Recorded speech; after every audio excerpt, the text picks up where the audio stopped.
ఏలూరు జిల్లా తడికెలపూడిలోని Harshita English medium school Harshita education society నిర్వాహకురాలు నందిగం రాణికి సంబంధించిన 14,74,00,000 రూపాయల విలువైన ఆస్తులను ఏపీ ప్రభుత్వం జప్తు చేసింది.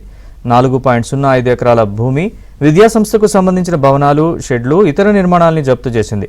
ఈ మేరకు హోంశాఖ ముఖ్య కార్యదర్శి కుమార్ విశ్వజిత్ ఉత్తర్వులు జారీ చేశారు.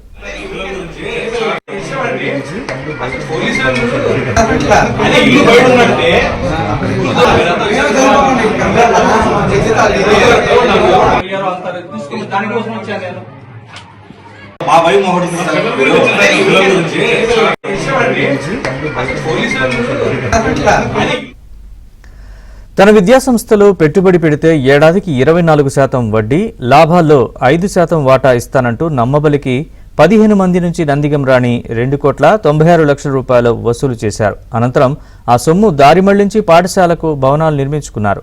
తడికెలపూడిలో 4.05 ఎకరాల భూమి కొన్నారు. నందిగం రాణి ఆమె కుటుంబ సభ్యులు హామీ మేరకు పెట్టుబడి పెట్టిన వారికి సొమ్ములు తిరిగి చెల్లించకుండా మోసం చేశారు. బాధితుడు కొరపాటి చంద్రశేఖర్ ఫిర్యాదుపై కేసు నమోదైంది. ఈ నేపథ్యంలో ఆస్తుని సిఐడి జప్తు చేసింది. దీనికి సంబంధించి కోర్టులో పిటిషన్ వేసేందుకు ప్రభుత్వం నుంచి అనుమతి పొందింది.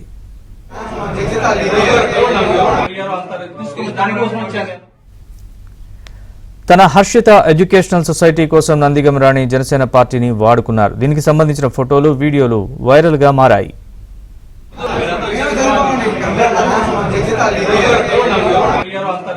దానికోసం